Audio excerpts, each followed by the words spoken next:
প্রিয় দর্শক, সবাইকে শুভেচ্ছা জানিয়ে শুরু করছি এনটিভির নিয়মিত সাপ্তাহিক আয়োজন অন্যরকম গল্প।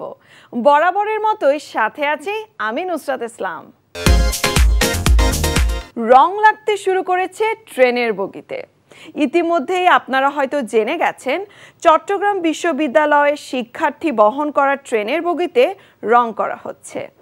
বিশ্বের অন্যান্য দেশে এরকম ঘটে থাকলেও আমাদের দেশে এটি নতুন ঘটনা। আর এই কাজটি করে সবার দৃষ্টি আকর্ষণ করেছেন জার্মানি থেকে আগত দুই শিল্পী লুকাস ও লিভিয়া। তবে তাদের পুরো কাজটি এখনো শেষ হয়নি।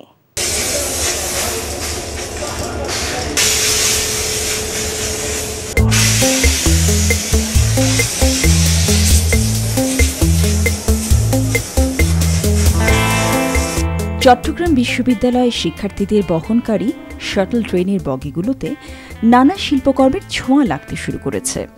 আর কাজটি করছেন সুদূর জার্মান থেকে আসা শিল্পী লুকাস জিলেঞ্জার এবং তার স্ত্রী লিভিয়া।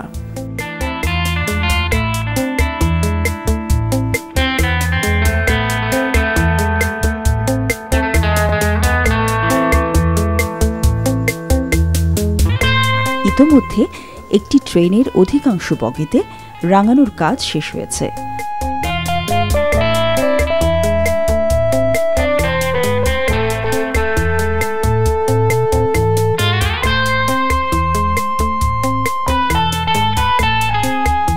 শাটল ট্রেনে রঙের ছোঁয়ার পুরো কাজটি তারা করেছেন নিজস্ব অর্থায়নে।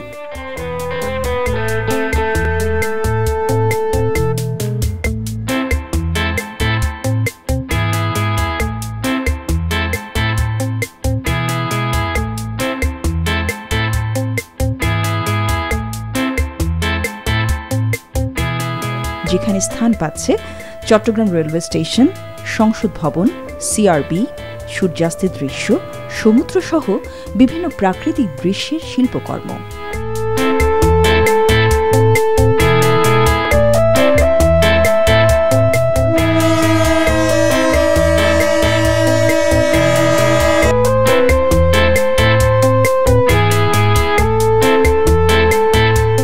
চলতি মাসের ২১ জুলাই থেকে কাজ শুরু করেন লুকাস ও লিভিয়া।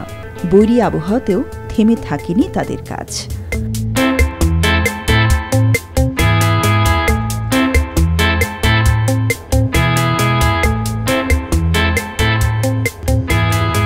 প্রতিদিন গড়ে ১০ ঘন্টারও বেশি সময় কাজ করে ৫ দিনে রাঙিয়ে তোলেন shuttle train.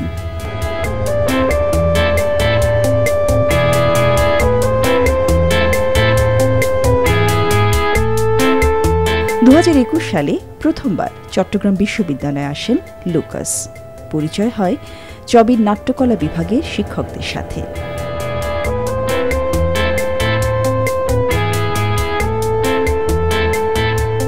It's a pleasure for me. I'm really happy that finally the project worked out. I tried it now. I had it like for 3 years in my mind, and then was COVID. And I cannot come, and there was problems and was traveling and stuff. But finally, it's better, even in Europe, and I could come here, and I'm happy that I'm back, and that it's with the permission worked out with the railway. A train is nice because it's a moving canvas. You know, it goes to so many places, and so many people can see it. It's for free; you don't have to pay entrance, and it comes from. Back in the days from New York, when poorer people, not so wealthy people, were not let into the art world, so they made their own canvas and they wrote their names. And so the running, moving canvas went through the whole city and brought their name everywhere, so everyone could see it.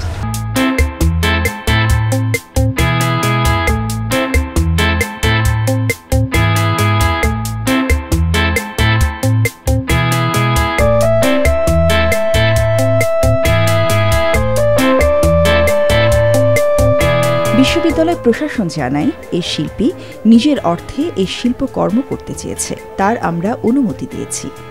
উনি প্রথমবার যখন ওনার সঙ্গে পরিচয় হয় আমার এক বড় ভাইয়ের মাধ্যমে, তো সে আমাদের বিশ্ববিদ্যালয়ে আসতে চায়। আমাদের বিশ্ববিদ্যালয়ে আসার সুবাদে সে আমার সাথে বেশ কিছু সময় কাটায়। আমাদের একটা পাপেট ল্যাব আছে বিশ্ববিদ্যালয়ে, সেই ল্যাবে সে অনেক তার ভালো লাগলো অনেক কিছু। পরবর্তী জানতে পারলাম সে যে কাজগুলি করে সেগুলো যানবাহন নিয়ে কাজ করে, মানে ভেহিকেল বেসড কাজগুলো সে করে বেসিক্যালি। তো সেই ক্ষেত্রে সে আমাদের শাটল ট্রেনটা দেখলো এবং সে মানে এটা আমাদের শাটলের উপর কাজ করার জন্য সে আগ্রহ প্রকাশ করলো। মানে আমাদের ছাত্ররা তো খুব সকালবেলা কিন্তু বিশ্ববিদ্যালয়ে যায়, ওরা এসেই যখন একটা রঙিন কিছু দেখবে, রঙিন একটা ট্রেন দেখতে পাবে, তখন কিন্তু তার শুরু মানে আপনার সারাটা দিনে কিন্তু রঙিন থাকবে। আর লুকাসের যিনি আমাদের এটার প্রধান শিল্পী, তো তার যেটা মূল ভাষ্য সেটা হচ্ছে এখানে অনেক স্টুডেন্টস আছে, দে আর ভেরি ইয়াং। হ্যাঁ, এখন তারা যখন এই রঙগুলো দেখবে, এই রঙগুলো নিয়ে যখন তার বিশ্ববিদ্যালয়ে যাবে কি বিশ্ববিদ্যালয়ে আসবে, তাদের মনে অন্যরকম একটা তারুণ্যের একটা ছোঁয়া পাবে। হ্যাঁ, এটা হচ্ছে তার ইচ্ছা। এবং তার যেটা ভাষ্য সেটা হচ্ছে আমরা ছবি কিংবা কোনো শিল্পকর্ম দেখার জন্য কোনো গ্যালারিতে যাই কিংবা কোনো ঘরে যাই, এখন এই শিল্পকর্মটাই আপনার কাছে আসছে।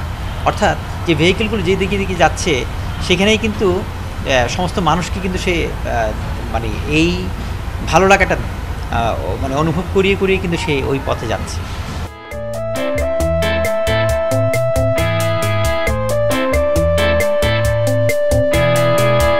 এই শাটল ট্রেনকে ঘিরে প্রতিটি শিক্ষার্থীর সুখ দুঃখের গল্প জড়িয়ে আছে। বিদেশি শিল্পীর রঙের ছোঁয়ায় তার বিবর্ণ রূপ কিছুটা ফিরতে শুরু করেছে।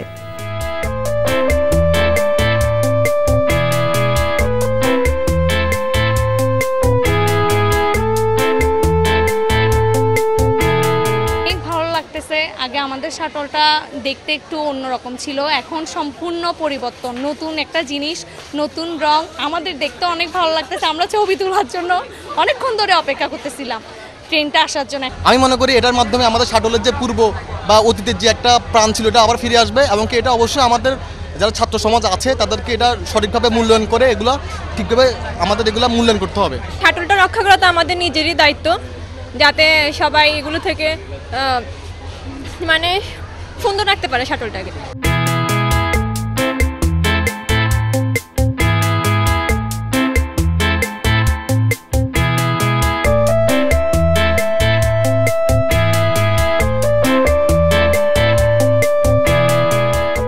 শহর থেকে প্রায় 22 কিলোমিটার দূরে বিশ্ববিদ্যালয় ক্যাম্পাসের শিক্ষার্থীদের যাতায়াতের সুবিধার্থে শাটল ট্রেন চালু হয় 1980 সালে।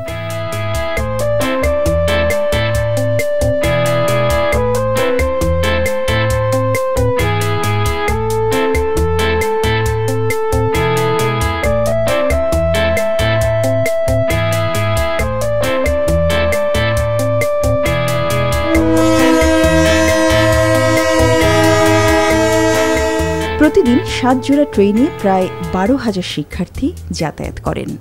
তবে দীর্ঘদিন ধরে রংহীন বিবর্ণরূপে ছিল শাটলের বগি। এবার সেই বগিগুলোর গায়ে লেগেছে রঙের ছোঁয়া।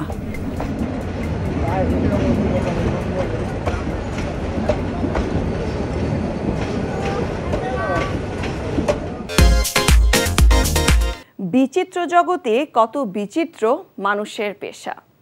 জীবন আর জীবিকার টানে জনপ্রিয় কার্টুন চরিত্রের আড়ালে এই শহরে লুকিয়ে আছে অসংখ্য মানুষের চেহারা। তবে মানুষকে ক্ষণিকের বিনোদন আর আনন্দ দিতে নিজেকে উজাড় করা সেই সব মানুষের জীবনে নেই আনন্দ, ভালো নেই মাস্কটের আড়ালে থাকা মানুষেরা। বিনোদনে সেই ফেরিওয়ালাদের জীবনের গল্প শুনবো এবার। প্রতিবেশী দেশের জনপ্রিয় কার্টুন চরিত্র মোটু পাতলু, হাস্যকৌতুক, কখনো মানবিক কখনো বা বন্ধুত্ব। জনপ্রিয়তা পাওয়া এই দুই চরিত্রের আড়ালেই চলছে সবুজ হোসেন আর হিরু মণ্ডলের জীবন। বিভিন্ন মার্কেট বা প্রতিষ্ঠানের সামনে মাস্কটের আড়ালে মোটু চরিত্রে সবুজ মণ্ডল একসময় চালাতেন রিক্সা, আর পাতলু চরিত্রের হিরু মণ্ডল ছিলেন ঝালমুড়ি বিক্রেতা। তবে পেশা পাল্টিয়েও ভালো নেই তারা। এরাও কিন্তু আমাদের মতো শিল্পী মানুষ, যতক্ষণ এই লেবাজের ভিতরে থাকবো, খুব যন্ত্রণার ভিতরে থাকবো। সামাজিকভাবে আমাদের দেশে ওদের স্বীকৃতিটা কম, এটা আরো বেশি হওয়া উচিত। এদের পিছনে এদের অনেক কষ্ট রয়েছে, যে কষ্টগুলি আসলে আমাদের চোখে পড়ে না, তো আমাদের এদের জন্য অনেক ভাবা উচিত। নানা উৎসব আর আয়োজনে ডাক পড়ে হিরু এবং সবুজদের, সেটাও নিয়মিত নয়।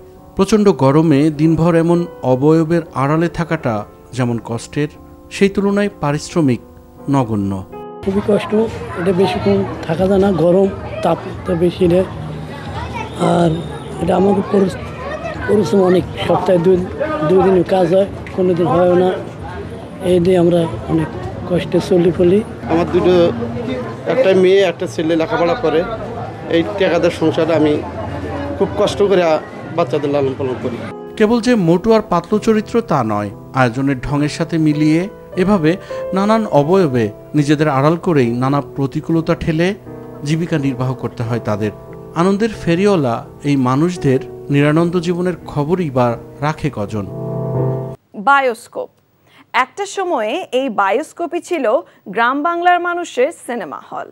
বিভিন্ন রং বেরঙের পোশাক পরে, হাতে ঝুনঝুনি বাজিয়ে গ্রামের সরু রাস্তা ধরে হেঁটে চলত বায়োস্কোপওয়ালারা। ডিজিটাল যুগের কারণে বায়োস্কোপওয়ালাদের সেই সুদিন আর নেই।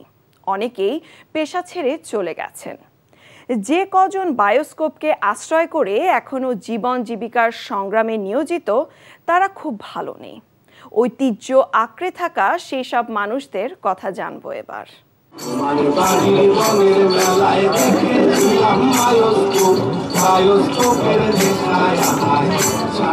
তথ্য প্রযুক্তির উৎকর্ষতার এই সময়ে বায়োস্কোপের নেশা আর নেই কারো মাঝে। তবে এই বায়োস্কোপ অনেককেই ফিরিয়ে নেয় তাদের সমৃদ্ধ অতীতে। সেই মোহময় ঘোরে হয়ে পড়েন নস্টালজিক। আমরা ছোটবেলা থেকে আগে সবার আব্বাকে বলতাম যে বায়োস্কোপ আসবে কিনা, বায়োস্কোপ দেখাবে কিনা। তো আমরা এই বায়োস্কোপ দেখার জন্য পাগল থাকতাম। বায়োস্কোপের গান শুনেছি, কিন্তু আজ প্রথম দেখলাম বায়োস্কোপটা কি, আমার খুব ভালো লেগেছে। 18 শতকের শেষ দিকে ভারতীয় চলচ্চিত্রের পথিকৃৎ মানিকগঞ্জের হীরালাল সেন যাত্রা শুরু করেছিলেন এই বায়োস্কোপ দিয়েই। তবে নতুন প্রজন্মের অনেকের কাছে অজানা এই বায়োস্কোপ। 25-30 বছর পরে এই বায়োস্কোপটা আজকে দেখতে পেলাম, তো আমার কাছে খুব ভালো লাগছে। আমি আজকে প্রথম বায়োস্কোপ দেখলাম, এটা ভালো লেগেছে। বর্তমান সময়ে বায়োস্কোপ দেখিয়ে জীবন আর জীবিকা দুটোই পড়েছে চরম অনিশ্চয়তার মুখে। ভালো নেই বায়োস্কোপওয়ালারা। তাদের একজন শাকিল আহমেদ। দেখা গেছে সপ্তাহে 1 দিন পাইলাম, 2 দিন পাইলাম, মাসের ভিতরে 5 দিন পাইলাম, এইভাবে আর কি। এভাবে তো চলে না। অনেক পার্টি আছে যে ভাই আপনি অমুক দিন প্রোগ্রাম আসছে, প্রোগ্রাম করে আসছি ঠিকই, কিন্তু টাকা পাই নেই। মানে একটা অনিশ্চয়তার ভিতরে আসছি আর কি। শাকিল আগে ছিলেন কাপড়ের ব্যবসায়ী, করোনায় পুঁজি খুইয়ে হয়েছেন বায়োস্কোপওয়ালা। তবে স্ত্রী, 2 মেয়ে আর 1 ছেলেকে নিয়ে টানাটানির সংসার যেন চলতেই চায় না কিছুতেই। এর মধ্যেও রয়েছে নানা বঞ্চনা। নরম্যাড সংস্কৃতির নিজস্ব বৈশিষ্ট্য তুলে ধরতে আয়োজন করা হয়েছিল এক ফ্যাশন শোয়ের। তবে এতে কিন্তু প্রাচীন আর আধুনিক 2 ধরনের ডিজাইনই দেখা গেছে। নিজস্ব সংস্কৃতি তুলে ধরলেও এতে অংশ নেয় দেশি বিদেশি সব ডিজাইনার। আর এ কারণেই এই ফ্যাশন শোটি হয়ে ওঠে ব্যতিক্রম।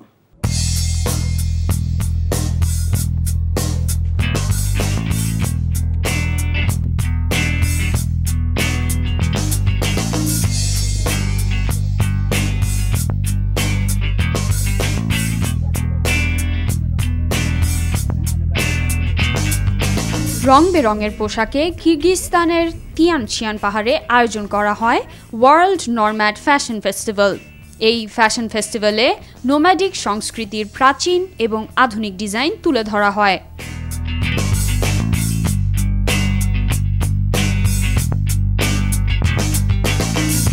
বিশ্ববিখ্যাত eggy dance and costume theatre আয়োজন করে ভিন্ন রকমের এই ফেস্টিভ্যালটির। আয়োজনটি কিরগিজস্তানের নাগরিকরা ছাড়াও উপভোগ করেছে অন্যান্য দেশের দর্শকরাও।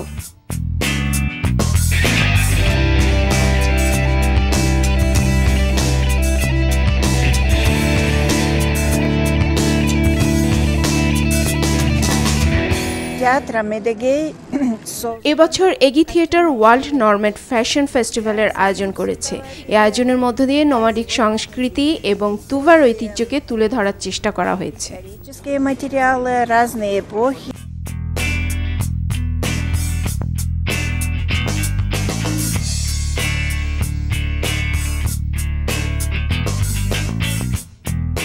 ফ্যাশন ফেস্টিভ্যালের মডেলদের পরনে দেখা যায় প্রাচীন এবং আধুনিক ডিজাইনের এক মিশ্রণ। ভিন্ন রকমের পোশাকে ক্যাটওয়াক করেন মডেলরা।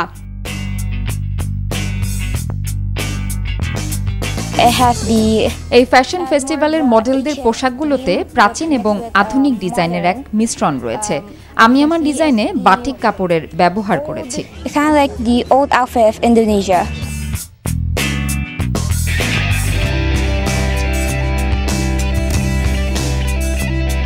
এই নিয়ে টানা 3 বছর ধরে আয়োজিত হচ্ছে ওয়ার্ল্ড নরম্যাড ফ্যাশন ফেস্টিভ্যাল।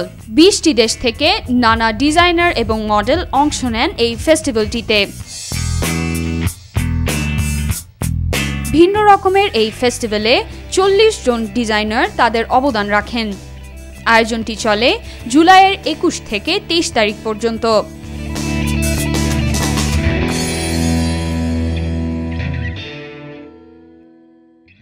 প্যাডেল চালিয়ে পাওয়ার তৈরি করতে হবে, আর সেই পাওয়ারে চলবে মিউজিক বা সাউন্ড সিস্টেম। একদম অভিনব শোনাচ্ছে? হ্যাঁ, এরকমই এক উৎসবের আয়োজন করা হয়েছিল। যুক্তরাষ্ট্রের ওয়েলসের নিউপোর্টে হয়ে গেল এই উৎসব। কেমন ছিল সেই উৎসব, চলুন দেখে আসি। বিশ্বে অনেক রকমের ফেস্টিভ্যাল দেখা যায়। এবার অন্যরকম এক ফোক ফেস্টিভ্যাল হচ্ছে নিউপোর্টে, কেননা এই আয়োজনে প্যাডেল পাওয়ার্ড সাউন্ড সিস্টেম ব্যবহার করা হয়েছে। ফেস্টিভ্যাল উপভোগ করতে আসা পর্যটকরা স্বেচ্ছাসেবক হিসেবে অংশ নেন এই আয়োজনে।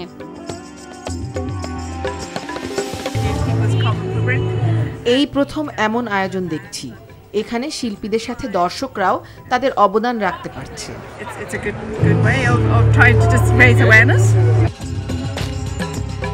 স্টেজে অনেকগুলো সোলার প্যানেল লাগানো আছে, যা ব্যবহার করে সাউন্ড সিস্টেমে পাওয়ার আনা হয়। এই প্রথমবার কোনো ফেস্টিভ্যালে স্টেজে প্যাডেল পাওয়ার্ড সাউন্ড সিস্টেম ব্যবহার করা হলো। 10,000 পর্যটকদের উপস্থিতিতে মুখরিত হয় ফেস্টিভ্যালটি। আমি সাইকেল চালাতে অনেক পছন্দ করি। এই ফেস্টিভ্যালে এসে আমি অনেক আনন্দিত। এখানে এসে আমাদের এক অন্যরকম অভিজ্ঞতা হয়েছে।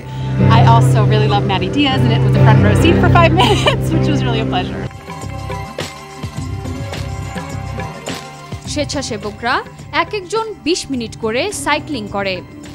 এর বিনিময়ে তারা পায় একটা ঠান্ডা আইস টি এবং পুরো অনুষ্ঠানটি সামনে থেকে উপভোগ করার সুযোগ।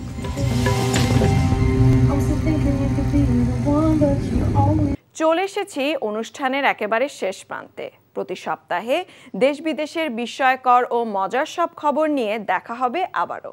কেমন লাগলো আমাদের আয়োজন বা কোনো পরামর্শ থাকলে জানাতে পারেন চিঠি লিখে। আমাদের কাছে চিঠি লেখার ঠিকানা প্রযোজক অন্যরকম গল্প, এনটিভি, বিএসসিসি ভবন, 102 কাজী নজরুল ইসলাম এভিনিউ, কারওয়ান বাজার, ঢাকা 1215। দেখা হবে আবারও আগামী সপ্তাহে বুধবার সন্ধ্যা 6টা 45 মিনিটে। সে পর্যন্ত ভালো থাকুন, সুস্থ ও নিরাপদে থাকুন।